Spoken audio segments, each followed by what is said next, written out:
গত কয়েকদিন আগে দেখলাম, এর আগে আমি বলেছি, আজকেও বলছি, আমাদের রাজ্যের মুখ্যমন্ত্রী মাননীয় মমতা ব্যানার্জি মহাশয়ের নামে বাংলাদেশের এক বক্তা কুমন্তব্য করেছে।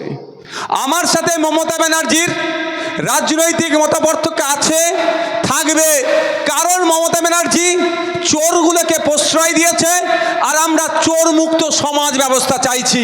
ফলে দুজনের আদর্শ এক হতে পারে না, দুজনের মত এক জায়গায় হবে না, সবসময় মতাদর্শগত সংঘাত লেগেই থাকবে।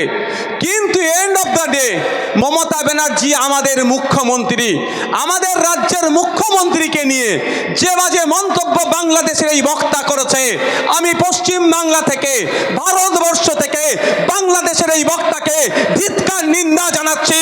ওই বক্তব্য প্রত্যাহারের জন্য এখান থেকে বার্তা দিচ্ছি।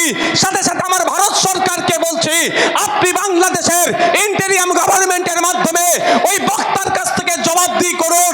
এই ইউনূসের সরকারকে আপনি বার্তা দিন, পশ্চিম বাংলার একটা অঙ্গরাজ্যের মুখ্যমন্ত্রীকে যে কুরুচিকর ভাষায় আক্রমণ করেছে তার জবাব বাংলাদেশ সরকারের কাছ থেকে আমার দেশের সরকারকে নিতে হবে, ছাড়ার কোনো জায়গা নাই। মমতা ব্যানার্জি ভুল করবে, সমালোচনা করি আর করব।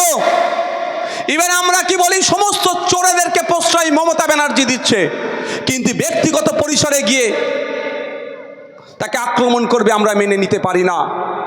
আমার দেশের সরকারের কাছে আমি অনুরোধ করব যে ইমিডিয়েট ইউনূস সরকারের কাছে আপনি এর জবাব তলব করেন। রাজনৈতিক মতপার্থক্য ছিল, আছে, থাকবে, আদর্শগত মতপার্থক্য ছিল, আছে, থাকবে, কিন্তু আমার রাজ্যের মুখ্যমন্ত্রীকে কটু ভাষায় আক্রমণ করবে, এটা আমরা মেনে নিতে পারবো না। কারণ সাংবিধানিক পদে তিনি বসে আছেন, তার হাতে সার্টিফিকেট আছে, তাকে আপনাকে আমাকে সম্মান দিতে হবে।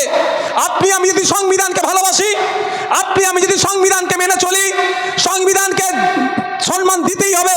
সেই সংবিধানের বলে, আর্টিকেলের বলে মমতা ব্যানার্জি চিফ মিনিস্টার সিটে বসে আছে। সুতরাং আমি আপনি সংবিধানকে পাথেয় করে আমার দেশের আইনকে মেনে চলছি, তাই আইনকে সিনিয়র মান্যতা দিয়ে চিফ মিনিস্টারের সিটে বসেছে। সেই চিফ মিনিস্টারকে যদি অকথ্য ভাষায় আক্রমণ করা মানে সংবিধানের ওই পদটাকে আক্রমণ করলো, ওই চেয়ারটাকে আক্রমণ করলো, তা আমার সংবিধানকে আক্রমণ করবে, আমরা চুপ থাকতে পারবো না।